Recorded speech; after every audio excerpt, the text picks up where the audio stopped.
All right, welcome everybody to a very windy outdoor episode of SwitchJoy Radio, episode 5. We've got a lot to talk about. This is our first show of 2018, so we got a lot to get through. We're going to be talking about the Nintendo Direct Mini and our reactions to that. We're going to be talking about Nintendo Labo. An interesting story having to do with a possible RollerCoaster Tycoon game on Switch and how they're funding that. If we have time, which I'm sure we will, we'll get into our 2018 Nintendo predictions. We're going to talk about what we've been playing and the new games that are coming out this week. I'm your host, Nick Chevalier, and joining me as always, Chris Smith. What's going on? Glad to be back, man. Yeah, it's been a couple weeks now. Maybe a month. Yeah, it's been about a month because we had the holidays. Right. We came through January, so maybe 2 months. Yeah, really. We came back, and I know. 1 week, I think the week we were back, I was sick, and then the week after that, I got sick. I think. Was it? I think so. Yeah, and then I think the week after that, then you had, we just didn't have time to do it. Anyways, no more excuses. Yeah, we're here. We're back, ready to kick 2018 into high gear, and Nintendo certainly isn't waiting to kick things off. No, good for them. Yeah, start the year out strong, definitely. So. Yeah, let's just get right into it. Let's talk about the Nintendo Direct Mini that we got a couple weeks ago. Is this the first time they've referred to it as a mini? No. And was that to quell all the hype behind it? I don't know. It's a good question. I mean, I know. Well, I do know that they have used the term Nintendo Direct Mini before, several times, I believe. And I know there was a lot of online. Of course, leading up to this, there was a bunch of speculation. I think going all the way back, which we do have a story up on SwitchJoy.net. There was, I think it was back in November, early December maybe, supposedly there was an internal EA email that leaked out with information about Faye, which ended up being in this Direct Mini. So they mentioned that Faye was going to be mentioned in this some January Direct, which, ended up being credible. Although I think a couple other things in the email, I know they talked about A Way Out, I think, as a 2019 game, which ended up being false, because we're actually getting that game in a couple months. Side note, I'm really looking forward to A Way Out. It looks awesome. I don't think I've seen that one. Oh, yeah, I mean, get a little off topic here, but they introduced it, I think it was E3 last year, and it's basically a cooperative, sort of jailbreak, two guys break out of jail. Oh, that one, okay, yeah. And it's you have to play in co-op, whether it's couch co-op or online. You cannot play the game single player. Interesting. I didn't know that. And the really cool thing about the game is not only is it going to be $40 at retail, but it'll actually come with a token. So, if, let's say I buy the game on PS4, it comes with a second download code I could give to you. Very so cool. that you basically instantly have a person to play with from the start. That's really cool. That's smart and new. It's a great idea. Yeah, definitely looking forward to that game. But, I digress. So yeah, the Nintendo Direct Mini, we got a bunch of new game announcements and updates on games that we already knew about, including Kirby Star Allies, which is going to be out on March 16th. I'm always down for a new Kirby game. Yeah, that was more my brother's stick, I think. I never really got into Kirby. Yeah, Sorry, I got nothing to add. No, I mean, I honestly haven't looked too much into this game, and I mean, lately I've been kind of, I guess, sleeping on the franchise just because. I mean, I think the last game I played was Triple Deluxe on 3DS, which it was fine, didn't blow me away. I think the last game was Planet Robobot or something like that, which again I kind of slept on. But no, I mean I'm a huge fan of the NES era Kirby games, so I'm definitely looking forward to this one. Cool. Then we have kind of I think out of left field that nobody really expected, Mario Tennis Aces, which is going to be out spring 2018. Yeah, apparently it's a pretty beloved franchise, though. That and Mario Golf, I keep on this, the podcast circuits. I do listen to other shows other than SwitchJoy Radio. Sorry. How dare you? But no, it seems to be pretty popular amongst the gaming community. Those types of games, the Mario sports. So I never really got into them, but I feel like I'm happy for those that do. Yeah, no, definitely. I mean, I don't think I've actually played a Mario Tennis game before. I know, actually no, okay, that's a lie. I haven't played Mario Golf, but I have played Mario Tennis. I think I rented it back on the GameCube, whatever that version was. Another game on GameCube that I really liked was Super Mario Strikers. That was really good. Oh yeah, I forgot about that. Yeah, I did like that. I really want them to bring that back. Yeah, that was very satisfying. But I mean, I guess we'll see how Tennis Aces does, and if that does well on Switch, which I'm sure it will, maybe we'll get more Mario sports games. Yeah. So that's awesome.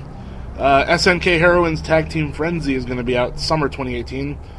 It's looks like sort of like an anime style like fighting game, which I mean, cool. I'm sure there's an audience for that. Mm-hmm. Not going to be me, but just not into those. The aforementioned Faye is going to be out February 16th. I'm really looking forward to that game. Have you looked into that one? No. Yeah. Tell me what Faye is. So it's basically a third-person, like, kind of platformer / exploration game. Explorations, the way I understand it, exploration kind of like, I would say maybe like compared to maybe Firewatch, but then you're getting more of the platforming aspect, and it's like a 3D sort of polygonal like. Okay, cool. I dug Firewatch a lot. Yeah, I've actually, I haven't played that. I've heard really good things about it, and I saw it was recently on sale on Xbox One on Gold for like $10, which I really need to jump on. Yeah, it's a good like weekend game. Maybe like a weekend night. Yeah. You're just kind of sitting there, what I would play, and you can get through it in about 4 hours. Okay, cool. Yeah, very short, but very unique story, very touching story. Yeah. For $10, I mean, might as well. Yeah, But yeah, Faye seems to be kind of in that vein, and yeah. I gotta be in the mood for those, though. Yeah, kind of games. Yeah, and I mean, a lot of people may have had their platforming fill with Odyssey, but I mean, this seems to be doing things a bit differently, so I don't know, we'll see. Then actually, next game, Celeste, is out today, in fact.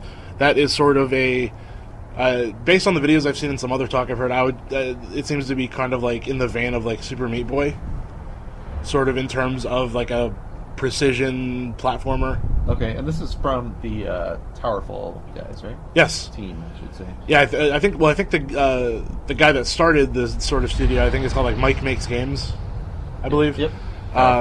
Yeah, now they have a full team, which kind of maybe they need to change the studio name on that one. But yeah, it's more. How about More Than Mike, or not just Mike Makes Games? Towerfall is a big hit in my house. Oh yeah, I've never played it. Family, yeah. It's real quick. It's like a single screen 2D. You're in just one room, small sprites. The idea is you attack with arrows, or you can jump on heads. And the idea is that like the floor, ceiling, and the walls have like gaps in them, so you can like jump through them and appear on the opposite side. Okay. And so the idea is just defeat all the enemies within the room, and you go through waves. Get to the end. Nice. I totally would have pegged it as like a tower defense game. Nope. It's also there's friendly fire. Oh, okay. So you can totally. You end up killing your teammate. You're not. It's not competitive by any means, but you end up shooting each other, or you'll like jump on someone's head and they'll like bounce into an enemy. Oh wow. Okay. Yeah. So it can get frustrating at times, but. Yeah, it sounds a little reminiscent of Nine Parchments, because there is sort of a friendly fire aspect in that too, and like things are just going. I mean, you're shooting your spell beams all over the place, and you're hitting your party members, and it's just chaos. Yeah. No, awesome.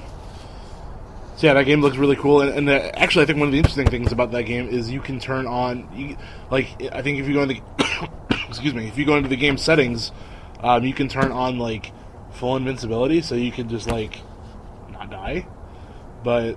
I guess that would be like good. For like me, like I'm not like I like Meat Boy and stuff, but I'm just not like super good at like those precision platformers. So I mean, if there's a particular area that I just can't get through on my own, like maybe I'll turn on invincibility just to get through that part and then turn it off. Yeah, but cheater. Yeah, no, I just let's be honest, I just suck at games. I didn't go that far now.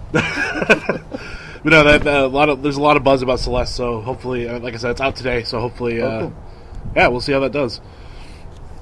The World Ends With You Final Remix. I don't know too much about this game, but I do know it was sort of a cult classic on 3DS that people seem to be... Or no, original DS. That people seem to really be behind, and so this seems to be kind of the definitive version of that game. Yeah, it'll be interesting. I know... I didn't play it, but I know there's a mechanic in the original where you would, like, knock enemies like in between screens, something to do with that. Interesting. So it'll be interesting to see how they work that into the Switch version. Yeah, I don't know. I mean, I can't speak to that game because I never played it, but yeah, we'll see. See how that does. People are definitely excited for that. Then have Ys 8 or VIII coming summer 2018. YSVIII. Yeah, I think it's pronounced Ys. Yeah. I actually looked that game up shortly before recording just because I didn't really know what it was. It seems to be sort of like a 3D action RPG, hack and slash kind of thing. So There have been 8 of them. it would appear so. It must have an audience. Yeah. No, really. I mean, yeah.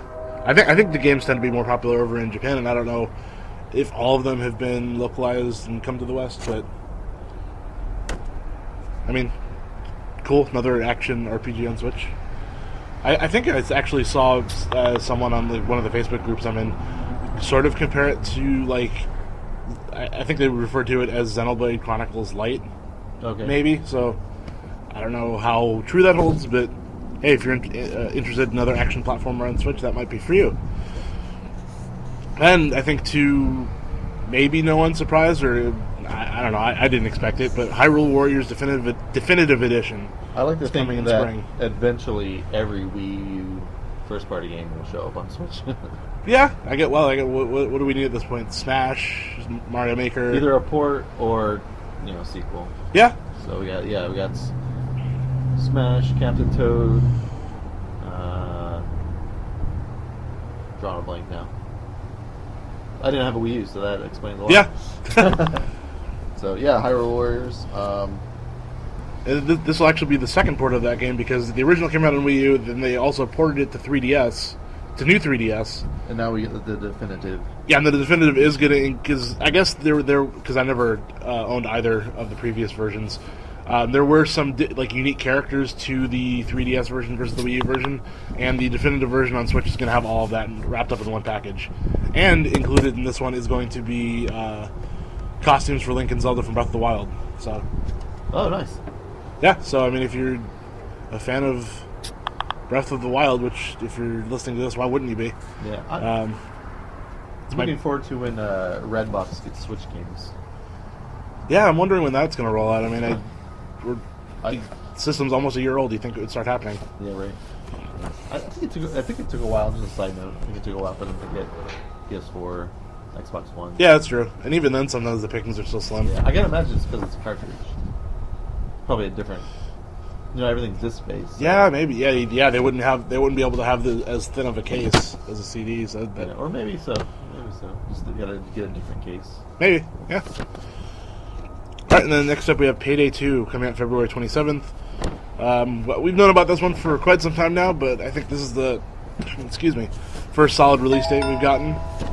I mean, I played a little bit of Payday on Xbox One. It's fine. I think it would be better with a group of friends, right? Going in and robbing banks and doing whatever you do in that game. So that's cool. Another port, which actually the last two games are ports, but we have Donkey Kong Country Tropical Freeze coming out May 4th. This one I'm excited for. I was never played any of the newer 2D Donkey Kongs, but I was a big fan of the Country series on Super Nintendo back in the day. Oh yeah. So I'm excited to finally get a chance. And what I hear, this is it's one of the greatest platformers. Some people are calling it. Yeah, I've heard it's pretty difficult. I mean, yeah. I've only played it. I think I played it at a Target demo kiosk. Played it for a little bit, and this is pretty cool. On when it was on Wii U, but the big new addition to this game is the Funky Kong Easy mode. Yeah, easy mode. That's what we're calling it because apparently his surfboard you can just jump on spikes and you don't take any damage or die or so. Yeah, I'm not gonna lie though, it looks kind of fun to play as Funky Kong. Yeah, no, I'm definitely excited for this game. I'll be picking that up. Yeah, me too. And then the surprise, not so surprising announcement at the very end of the Direct was Dark Souls Remastered, coming on May 25th. Yes, I feel like everything we talk about, I'm I haven't really played that. I haven't really played that. And Dark Souls, haven't really played that. But I think it's exciting news for Switch owners Just anytime on a Nintendo platform we get support and big support. Yeah. From third parties and big titles like this, like Bethesda did and stuff like that. So it's just exciting news to hear. If regardless if I'm going to play it or not.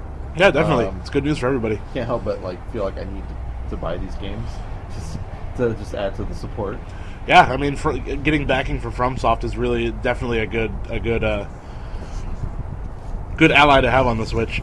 I can't say I've never played it. I did play the original Dark Souls when it was on 360, and I died pretty much right away, and I'm like, this is not for me. But I'm really considering giving it another shot on Switch. Just because I know... And I was actually listening to another podcast, IGN's GameScoop, this morning, and they were talking about, and in fact they talked about Dark Souls Remastered in that there are certain games that I guess so the conversation was someone wrote into the show and they were asking about certain games that are critically and commercially really popular, but that you just can't get into for whatever reason. Oh yeah. And I feel like Dark Souls is one of them for me. There are so many people that love Dark Souls, and I totally see why. The grueling difficulty, the sort of risk versus reward aspect of I'm at a fraction of my health bar, and so is the boss. Should I back off and drink a potion, or should I just go for one more hit and see if I can get him? Yeah, the difficulty always reminds me of back in the day when we would play just NES games, where just a lot of them were incredibly hard. Oh yeah, yep. Ninja Gaiden comes to mind, and I remember as a kid just getting super frustrated with those. So I think it's no different now. Yeah, but they're like the gamer's game. If you're a long time gamer, I'm sure you totally get difficulty spikes and the challenge. Yeah, definitely. So maybe I'll give it another shot too. Yeah, it's like I said, it's one of those things where it's I've never traditionally been into this series, even though it does have a huge following, and I feel I don't know, I almost feel obligated on one hand to give it another shot, but at the same time, I'm not going to beat myself up over it if I end up trying it and then realize that it's not for me. There are certain games that are just not for me. So, but no, it's, like you said, it's definitely even if the game isn't for us, it's awesome to see that kind of support coming to Switch. And then we got still out of the Direct, we got some DLC announcements. So for Pokken Tournament, we're getting a 2-pack, basically a 2-pack. It's going to come in 2 waves for $15 total.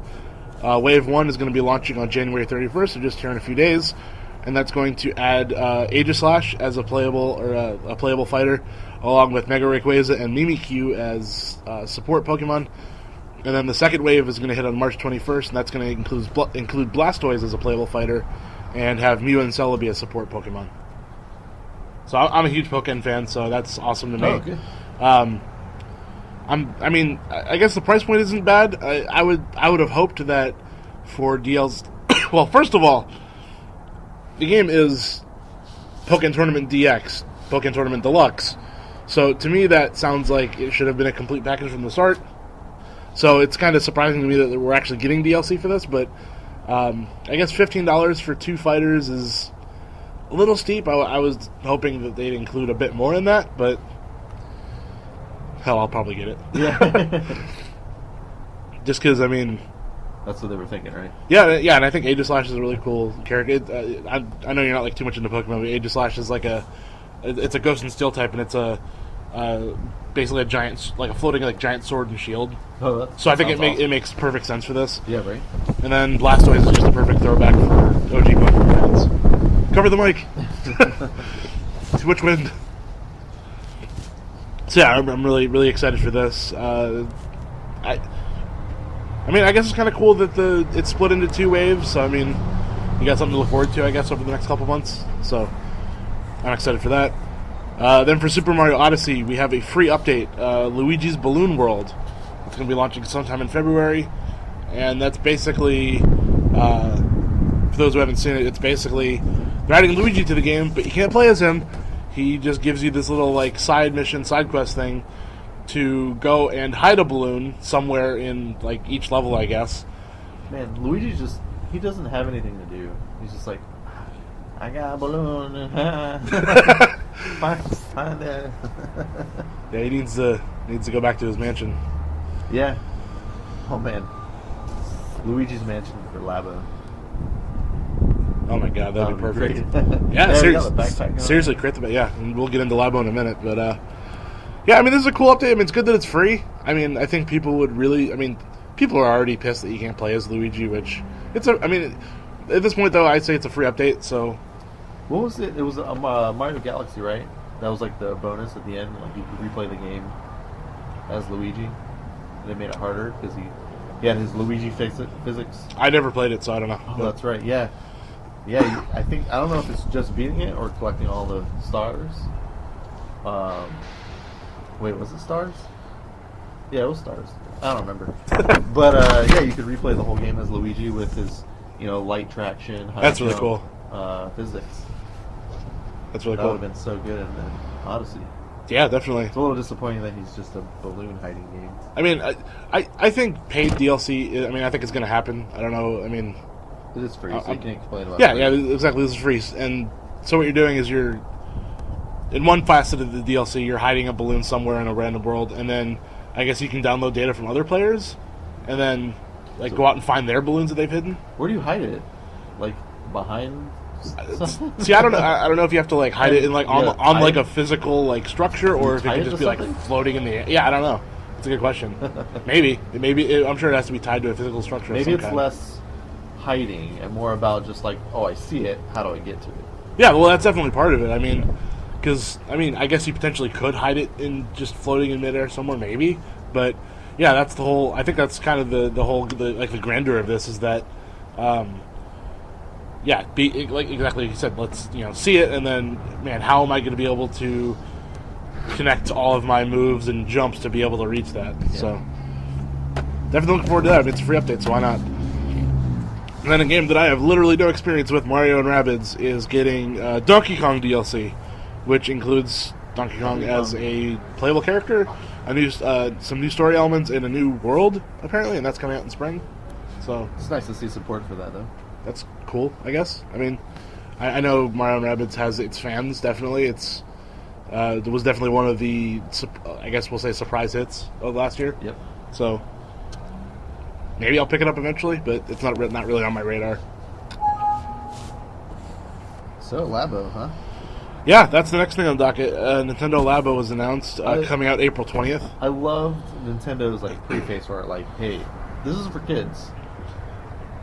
And kids at heart. Yeah, and kids at heart. Well, pretty much hey, it's for kids. And, still adults are cardboard, blah, blah, blah. Yeah, yeah, they said it's specifically for kids and kids at heart, and then people are freaking out, oh, this isn't for me, why are they doing this? Because not everything they do is going to be for you. Right. I don't even want to get into the internet's reaction to this. I mean, it's definitely polarizing, to say the least. Needless to say, I'm excited for it. I think it'll be really cool. I mean, you have kids, so yeah. So the trailer came out, and I went home and I showed my 7-year-old, and he's like, "I want this." Of course. Yeah, it's really cool. So we're big into anything building or construction, Legos and whatnot. So the only thing I worry about is that kids are rough with their toys. So how fast do these cardboard things crumble and smash and bend? Yeah. How long am I going to have it before it's just been out of shape? Yeah, exactly. How much to replace said cardboard? Yeah, I know that there was an initial report out of I think IGN. Well, I think it was IGN France that got the story. IGN. Yeah. I think they initially reported that I guess you could Nintendo was somehow going to release replacement cardboard. I don't know if it was just the designs or actual the actual cardboard for free, but yeah, they misreported on that. And I think they are going to release it separately in some capacity, but it'll be paid. Yeah. One thing I do want to point out, though, is, and I think most people aren't understanding this by now, but like you mentioned, people are like, oh, $70, $80 for a piece of cardboard.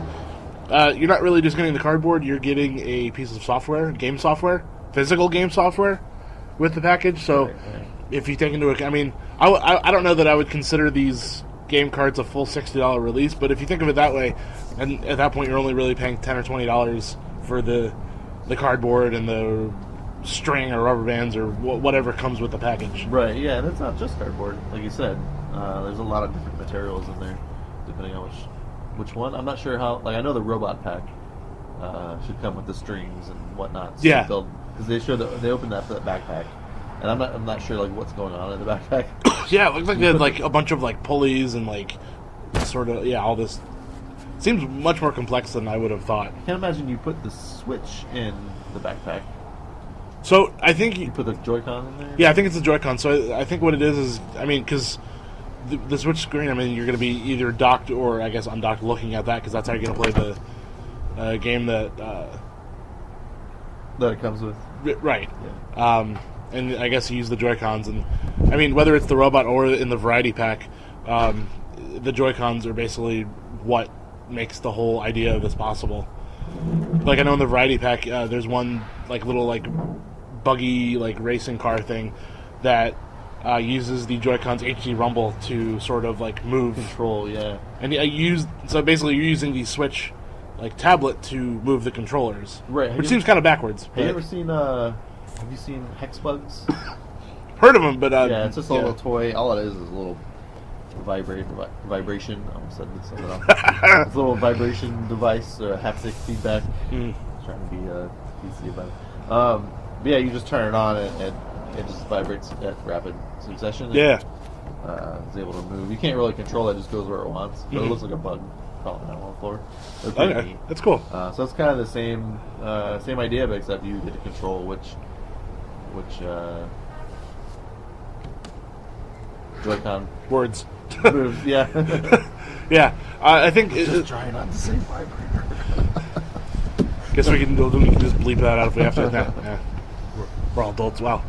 Do want to be a kind of a family-friendly show, I guess. It's never know who can be listening. But no, as far as the variety pack, I'm pretty. I think the thing I'm most excited about in the variety pack is the piano. Right. So I don't know if you know how it works, but basically, I guess in the right Joy-Con on the bottom there is the IR camera, and that sort of, I guess, takes a like. I don't know if it takes a visual picture or if it just like records or whatever, but. Like, once you've constructed the piano out of cardboard and you depress the key, the IR camera picks up which key you're depressing and I guess how fast or with how much force, and it'll adjust like the volume and the intensity of it, and of course which note you're playing. So I think that's like an incredible use of the Joy-Con that I never even would have anticipated. It's like high tech, low tech.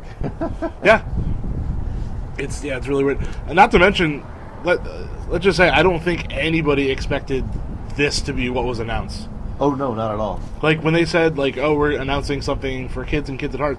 Like my first thought was a peripheral of some kind. So in that, like, I won't say I was right, but I was kind of in the ballpark. But like, I never would have thought like it was going to be these like DIY sort of like cardboard things that you put together.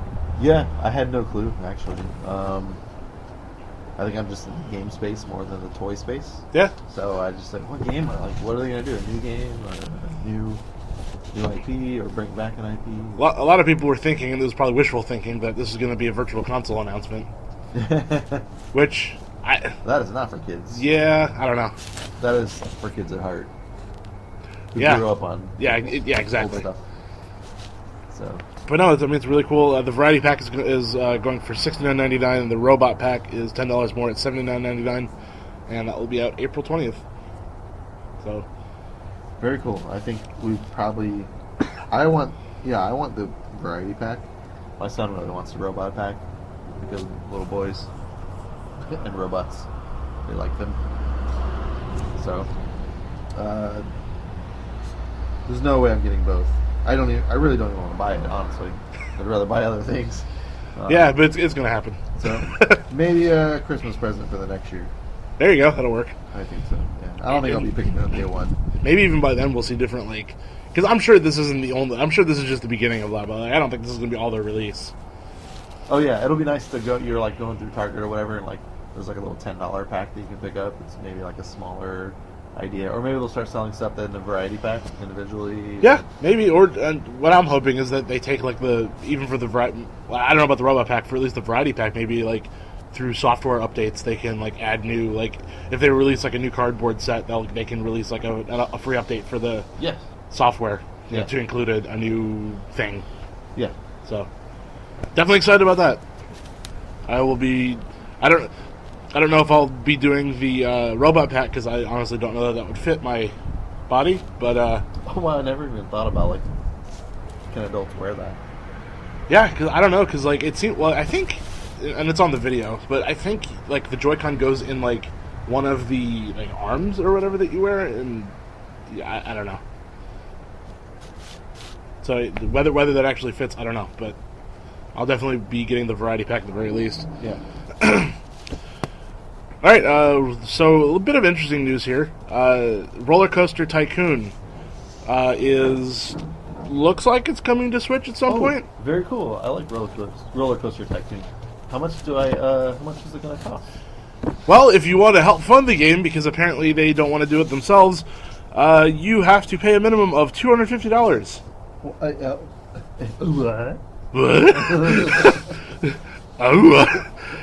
Go on. Yeah, so this is definitely an interesting approach that I have personally. I'm sure this has happened. I don't know that it's gone public like this, but this is definitely the first thing that I've seen like this. So I guess through Atari Makes Games, I think it was called. I should have wrote that down on the notes. RollerCoaster Tycoon is looking to come to Nintendo Switch. Of course, they don't have Mike Makes Games. Yeah, Mike Makes Games. Atari. One guy making RollerCoaster Tycoon. Partnering, something like that. AP. Sorry. Yeah. Anyway, RollerCoaster Tycoon coming to Switch at some point. There's no solid release date, only because they're just trying to get the funding at this point, and basically they're opening the investment opportunities to the public. So was there even like rumblings of like what the heck is is there a want for this game? Like is it? I mean, I've never really been into any of the Tycoon games, but I'm sure this will sell like hotcakes whenever, if it does ever happen, because I just feel like those games sell well no matter what. It's true. I would like it on Switch. For sure. Yeah, no, it'd be awesome. A great portable game, to be sure. So, to get into the details of this, I'm going to just kind of list out everything going on with this, and then we'll attempt to break it down, because great business minds like us can do that. So, for this RollerCoaster Tycoon game on Switch, they're seeking $2 million in funding. Okay, that seems like a normal. Crowdfunding. To me, I'm not familiar with any of the Tycoon games. To me that seems steep, but again, I don't know what it costs to make a game, so maybe that's realistic. So if you want to invest in this, you have to give a minimum investment of $250. Cool, that's a bit high for buying a game. Yes, it is, but we'll get into some of the investment perks here in a minute. But yeah, so you're going to have a minimum investment of $250. Now, here's where it gets a little technical, and this is where I got lost at first.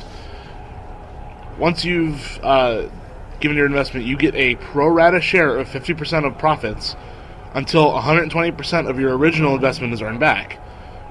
Once you've hit that 120% mark, that 50% goes down to 25% until 18 months after the game's launch, or until the developer's, publisher's licensing rights has ended for the game.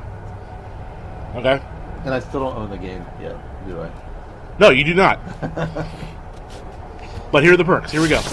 So, perks of your investment. All investors, no matter whether you invest $250 or anything above that, all investors will have the option to have their name listed on an investor's site. Ooh. That is worth $250 to me. If you invest $750 or more, you get a 25% discount on the retail launch of the game, valid for 1 unit. But wait, it gets better. If you invest $1,500 or more, you get a free copy of the book The Art of Atari. Oh my gosh. So on its face, it looks absolutely ridiculous. So this is purely for just people looking to invest in something. Yeah. So this is not for us. So based on the reward perks, it seems absolutely ridiculous. Now, the thing you have to keep in mind, and this is something that I had to talk to my lady friend about because she majored in business and kind of had to break this down for me. The main reason you would want to do this is to get a return on investment. That's the main draw here, to make money on your initial investment.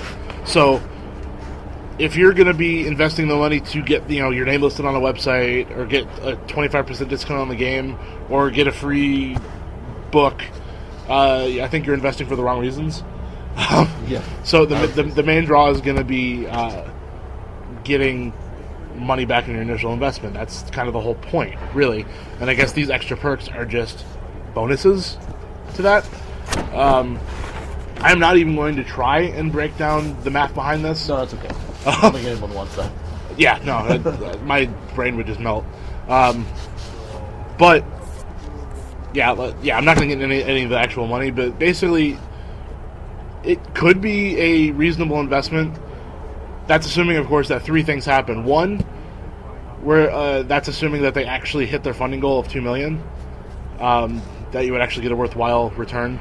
The second thing we would assume is that there's actually a desire for this. Like I said, I feel like it's going to sell. If it does ever come out, it's going to sell, so I'm sure that would be fine.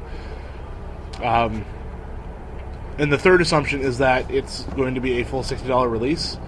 So all of that, if all those assumptions end up proving true, from what I understand, you could potentially earn up to triple your initial investment if all of those things hold true. So, I was going to say my advice to you, but don't take my advice because I am not a business person. I'm not an investor, so just don't listen to me at all.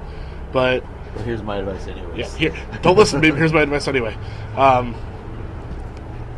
Wait. I mean, I think right now there's a bit less than 3 months left of the campaign or whatever you want to call it. So give it a couple months, see how interest is in it. See how much is how many investors have actually gone with this, and if it seems like it has decent backing, then maybe it'll be worth it. But the whole reason of going into this is, one, it's coming to Switch, so we want to talk about it, but just that it's a really interesting investment, or a way to fund a game that I've personally never seen before. Yeah, most of the time it's asking for a sum, and it's small, and then you get rewards for it, and then most of the time the game goes into limbo, and we never see rewards. So I guess they're, these quote, I'm throwing up air quotes, these rewards for these tiers, they're not really rewards. Yeah. So, I guess now that we've talked it out, I see how they're going all in on the investing route. So yeah. This is not either or. Because at first I was like, well, why didn't they just have a $60 tier and you get the game? It's just for us regular folk, us non-investing. Right. Folk. But I mean, like I said, it's not really for us. Right. I guess. I mean, right. Unless you want to take a sort of unmitigated risk, but you know what? Now that I don't remember what game, but I feel like there was something similar to this happen where they did have both, and like people feeling like they're getting screwed because they gave money but they didn't get investment out of it, or a return. I mean, so I'm sure they're trying to do it as smart as possible. Yeah, and I mean, there's always with any kind of sort of crowd. I mean, I say crowdfunding, and I mean, I guess this wouldn't really fall necessarily into crowdfunding because I mean, every game has investors of some kind, and I guess in this case they're just opening up to the public. Right. But with any sort of, and I'll just umbrella term crowdfunding, any sort of crowdfunding effort, I mean, there always is the risk of not getting what you were promised, or putting your money in and then getting nothing in return. There's always that fear. Yeah. Like you said, games go into limbo. Cough, cough. Bloodstained Ritual of the Night. I backed that like 3 years ago, and it's still, I don't know what's happening. I think it's actually supposed to come out this year at some point. But anyway, no, just a definitely an interesting way to do this. Again, on its face, it looked a bit ridiculous, but again, it's more for getting your return on your initial investment than it is to anything else. But I think they could have, at least given you a free digital copy of the game instead of 25% discount on one copy. But, hey, who am I to judge? All right, and then real quick, let's get into some of our 2018 Nintendo predictions. I know we're kind of a little late on this, but again, this is our first show of the year, so yeah, now's best time. I don't know what I think is coming. I just want to see more Metroid. That's about it for me. Prime 4? Yeah, I want to see more on what kind of game is it? Since it's Prime, are we sticking to first person? I'm assuming it is. Yeah, what kind of direction are we going with this game? Is it just more of the same, or is it a new kind of format? Or it would be cool if they did. That was the focus of E3. They usually the past couple of years they've been taking one game, blowing it out, making it big, like a set piece at E3. So we had Breath of the Wild, then we had Odyssey. Yep. It would be quite cool to see they do that with Metroid. Yeah, that'd be. So statistically, I know Metroid doesn't sell as well as the other games. It's not one of their higher selling, but I feel like if they put the right push behind it from the beginning, instead of it just being for the hardcore. I'm not saying they need to change the game to appeal to more broader audience, but if they really start pushing it ahead of time, making it a bigger deal. There's nothing else. I don't think there's anything else in my mind competing on that level. Yeah. As far as big games for what they've announced, unless I'm just drawing a blank. As far as first party. Yeah. Nintendo. Yeah, it definitely would be one of their. I mean, I think it definitely is one of their big juggernauts. I mean, that would be one hell of a way to go for like you mentioned, E3 2016 was Breath of the Wild. Last year we had Odyssey, and I mean, Metroid would almost be the logical answer for this year. My bold, random, unfounded prediction. Well, I don't know if I'd say it's a prediction, but I'm guessing, hoping, praying that we'll get.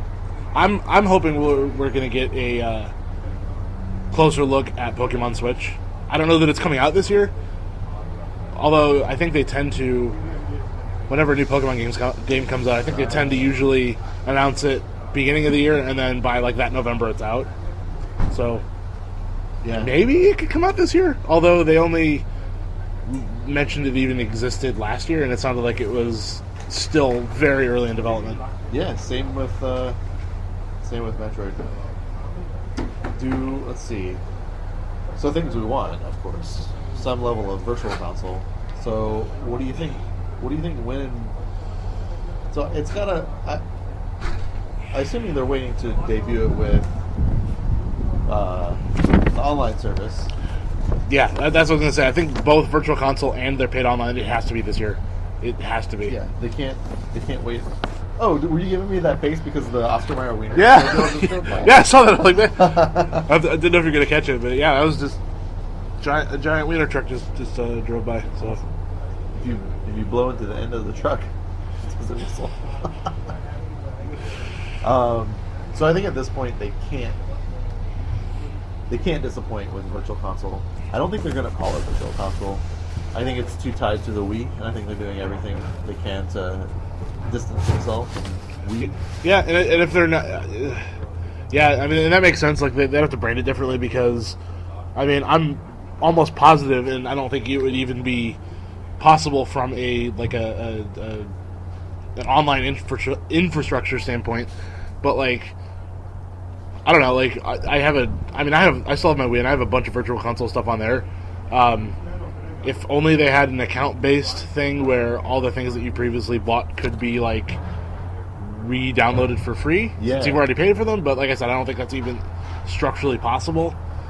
So since they can't do that, I think that they're going to have to really get away from that. I know they've already stated that if you sign up for their online service, you'll get access to selections of Virtual Console titles. Right, and I could be wrong on this. I know initially it was supposed to be you get a free, quote-unquote free SNES game with like if it had multiplayer in its original release, it'll be like it'll be online.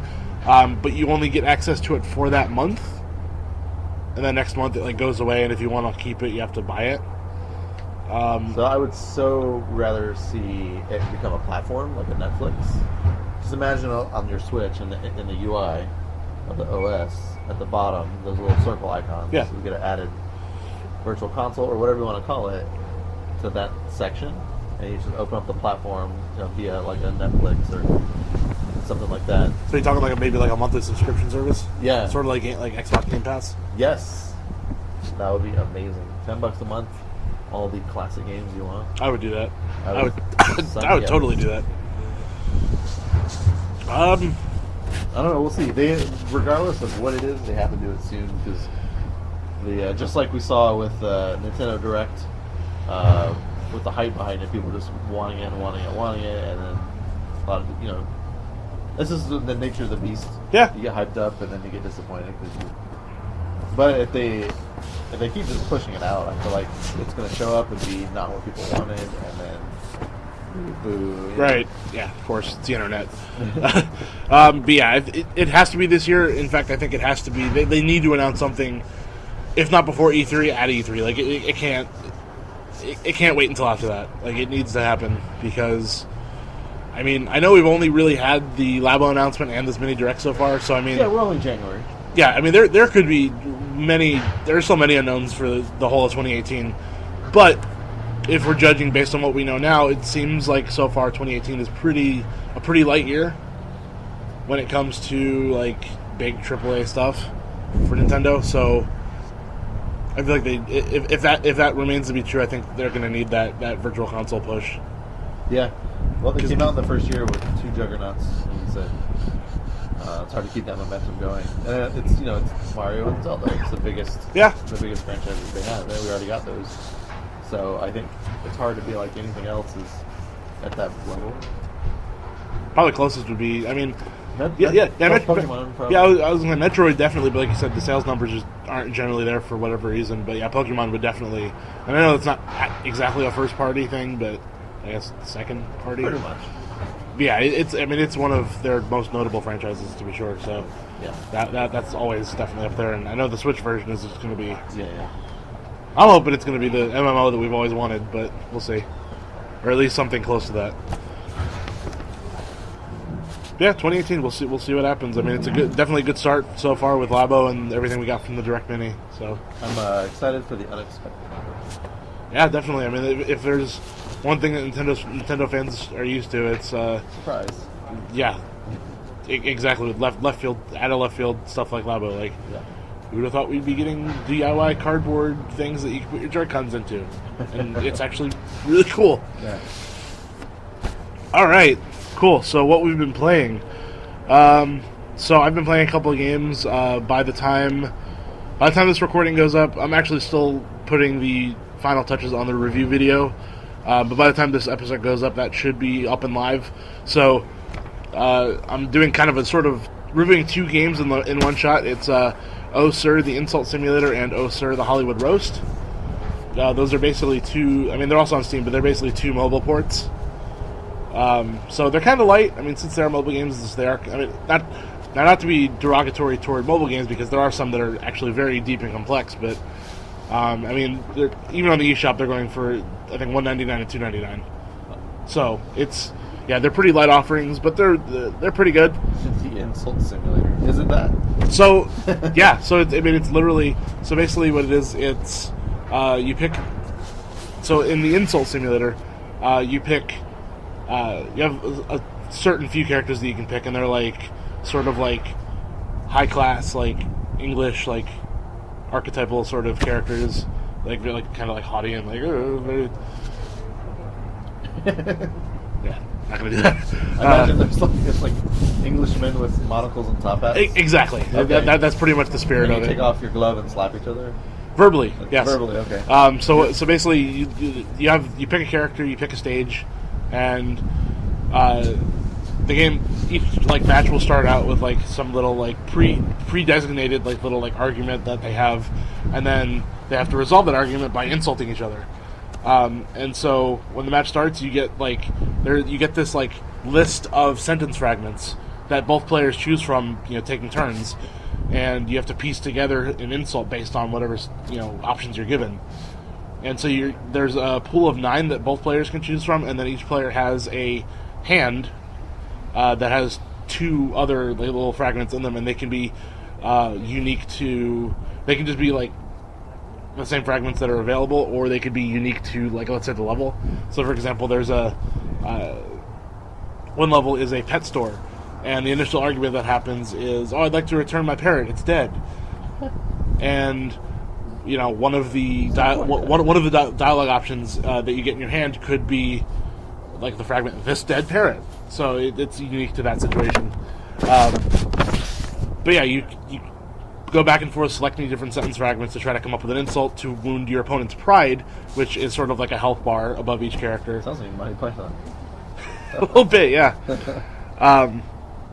And I mean, most of the time, the insults work. Like, sometimes you'll put things together that don't necessarily make sense. Like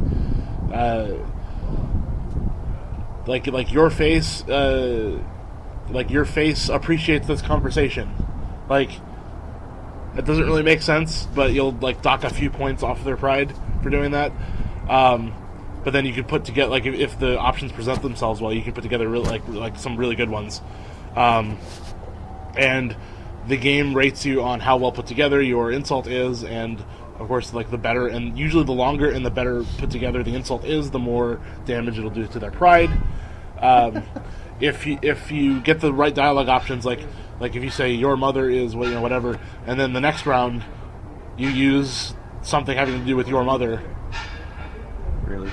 Yeah, it's probably going to show up in the recording. Oh well. But if you say your mother, blah blah blah, if you do that twice in a row, it treats it as a combo, and you get bonus points for doing that. I like this just based on the quirkiness. Yeah, no, it's a lot of fun, and you can either do it against a computer or against a friend. Not online, unfortunately, but local. It's local multiplayer for 2 people. So yeah, it's pretty cool. And then you just, like I said, keep stringing together insults until you've depleted the opponent's pride and you win the argument. And that's pretty much all there really is to do. And then Oh Sir, the Hollywood Roast is basically the same exact concept, except it uses famous movie characters and actors, but not parodied versions. Yeah, exactly. So you'll have a version of Harry Potter that is he's called Dirty Harry. Yeah. So so it's like Harry Potter and gotcha. And then same kind of game. Yeah, basically same idea. And then the levels you go to are movie sets, and you basically have to roast the other celebrity or character. But yeah, same idea. That's awesome. Like I said, the review is going to be up by the time this recording goes up, so I can say that I gave the Insult Simulator a 7 out of 10 and the Hollywood Roast an 8 out of 10, just because the Insult Simulator is it's a good game on its own, but the Hollywood Roast takes that formula, and just the fact that there are so many little movie references and things to pick up on, it just makes it a lot more relatable and a lot more fun. That's cool. Yeah, I might have to check that out. Yeah, those are pretty good. And again, it $2 and $3 a piece. It's almost, I don't want to say it's a no-brainer, but it's easy to be $2, why not? Yeah. So they're pretty cool. And then on the non-Nintendo side of things, I've been playing a little bit of Destiny 2, which we could probably start a whole podcast on, but we won't. Yeah, and I mean, on time for that. Yeah, I know there's a lot of controversy over how that game's being handled, but I'm only in the very beginning. I'm still playing through the main story. So. Yeah, it's definitely fine. And I picked it up for $20. Yeah, so why even not? If you just play the main campaign and you're done. Yeah, that was probably worth it. And then I haven't actually started it yet, but I did get Okami HD, so I'm really excited to play that. And then on the notes here, but I actually I bought the game for a third time, Elder Scrolls Online, because I've had the game since it was on PC, and then when it came onto consoles, I got it on Xbox One, and then when the Morrowind chapter expansion, whatever you want to call it, came out, I got it on PS4, and then I just saw the collector's edition for PS4 for Morrowind went on sale, so I bought it a third time, or I guess a fourth time. Yeah, it comes with this really cool Dwarven Colossus statue and some art books and a steel book, and Yeah, I ended up paying like it usually goes for $100, and I got it for like 36. Sweet. Yeah, I was on sale on Newegg, so I'm like, go get it. Yes. So I don't know if I'll be playing the game, but I'm at least enjoying the collector's edition. Yeah, if you look at it like you got all that cool extra stuff for $36. Yeah, exactly. That's the way I'm looking at it. So it's like, Yeah. and I mean the steelbook's cool. So I mean, I could trade in, I guess, my other copy on PS4, but it only goes for like $1. So whatever. And then I might be jumping into Monster Hunter World this weekend. It comes out tomorrow, so Cool. which I mean it's kind of Nintendo related because it's been on Nintendo consoles. It's been on the Wii and 3DS. Maybe on Wii. I think Monster Hunter Tri was on Wii U. Maybe. I don't know, but yeah, that's kind of what I've been up to. Okay. And that is our show for this week. Thank you, everybody, so much for listening. Thank you for downloading. Where can you find us? You can find us on basically any of your favorite podcast services, including iTunes, Google Play, Stitcher Radio. And, of course, you can always find us on our main website at SwitchJoy.net. Please leave a comment, leave a review. On like I said before, on iTunes, on Google Play. We'll even put this episode up on YouTube, so please leave a comment there. Let us know what you think. Send us an email. If you have any questions, comment on our YouTube video or send us an email at admin@switchjoy.net. You can find me on Twitter at Nick Chevalier. You can find Chris Smith at It's Topher Steven. And that is our show for this week. Thank you all so much. We'll see you next time. Thank you all so much. We'll see you next time. Thank you all so much. We'll see you next time. Thank you all so much. We'll see you next time. Thank you all so much. We'll see you next time. Thank you all so much. We'll see you next time. Thank you all so much.